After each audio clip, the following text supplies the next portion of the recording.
మీ business ఏదైనా మీ ఊర్లో promotion చేయాలంటే అది సుమన్ టీవీతోనే సాధ్యం. ఇప్పుడే సంప్రదించండి.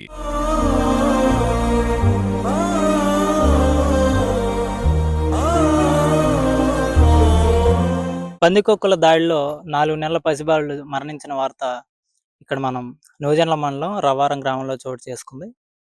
వాళ్ళ తల్లిదండ్రులతో మాట్లాడి అసలు చుట్టుపక్కల పరిసర ప్రాంతాల్లో ఉన్నటువంటి పరిస్థితులు ఏంటి, నైబర్స్‌తో కూడా మనం మాట్లాడి వివరాలేంటో పూర్తిగా తెలుసుకునే ప్రయత్నం చేద్దాం. వాళ్ళ నాన్నగారు మనతో ఉన్నారు. చెప్పండండి అసలు ఏం జరిగింది? నేనైతే లేనన్న మార్నింగ్ బేరానికెళ్ళా. మరి నేను వినుకొండ దగ్గరికెళ్ళాక 7:30 అయింది. మా ఆవిడ ఫోన్ చేసింది. "అయ్యా పిల్లోడు చనిపోయిండయ్యా" ఎట్టంటే ఎలుకలు చుట్టుముట్టినియి, గొంతు అవన్నీ కొరికేసినాయి అని చెప్పింది.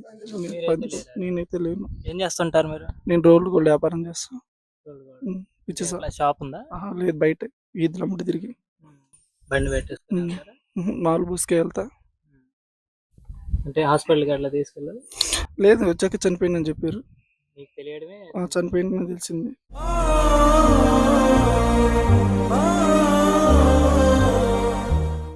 అమ్మాయే కదా ఇంటి దగ్గర ఉంది. పాప ఏడుతుందని టిఫిన్కి వెళ్ళిరంట. టిఫిన్కి వెళ్ళి వచ్చాక ఇటు జరిగిందంట. చూస్తే పందికొక్కులు అంటే ఇవన్నీ ఘాట్లు దెబ్బలు ఉన్నాయి, కోరికేసినాయి ఎక్కడికక్కడికి. వాళ్ళ అమ్మ స్పాట్ లో వెంటనే చూసిన వాళ్ళ అమ్మగారు మనతో ఉన్నారు. నేను సెంటర్కి వచ్చిన పాటని ఎందుకు వెళ్ళారు మీరు? ఈ అమ్మాయికి ఇడ్లీ కానీ వెళ్ళా, పాప ఎడుతుందని సెంటర్కి వెళ్ళా. నేను ఇడ్లీ తీసుకొని వచ్చి ఇచ్చిన, ఇంట్లో పోయినా మొత్తం ఎలుకలు అన్నీ ఉన్నాయి. ఆ దాంట్లో అంటే ఆ అబ్బాయి చుట్టూ మొత్తం ఉన్నాయి ఎలుకలు. అప్పుడే ప్రాణం పోయింది.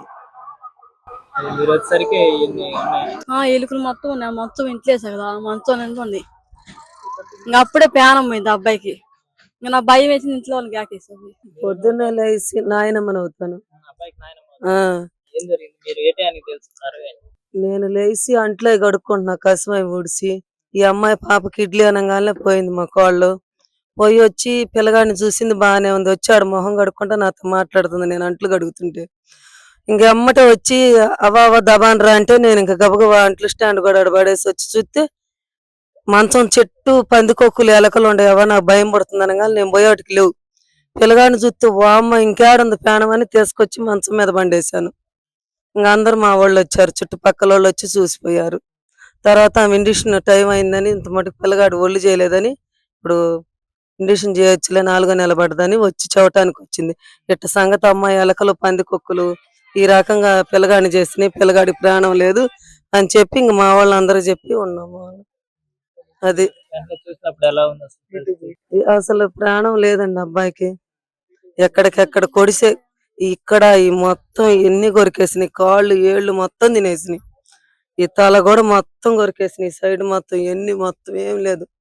ఏళ్ళు ఈ ఎడంకాలు కొంచెం పోలే వచ్చిందిలే, మంచి కాలు ఏళ్ళు మొత్తం తినేసినాయి. అన్ని పందికొక్కులు ఎలకలే. అత్త నేను పోయేటికి మంచం చుట్టూ ఉండే అత్త అన్నది. నాకు ధైర్యం ఒక్క పరుగ తీసి పిల్లగాడిని తీసుకొచ్చి బయట పండేశాను. నమస్తే అండి, నేను ఈ ఊరు అంగన్వాడీ టీచర్ని. నా పేరు లక్ష్మీరాజు. నేను ఇక్కడే చేస్తాను అంగన్వాడీ వర్కర్గా. ఇంక ఉదయం మాకు తెలిసింది 10:30 ప్రాంతంలో తెలిసింది. ఆశా వాళ్ళు మాకు బుధవారం వ్యాక్సిన్కి అయితే వ్యాక్సిన్ వేయిద్దామని ఆశా వాళ్ళు వచ్చారు.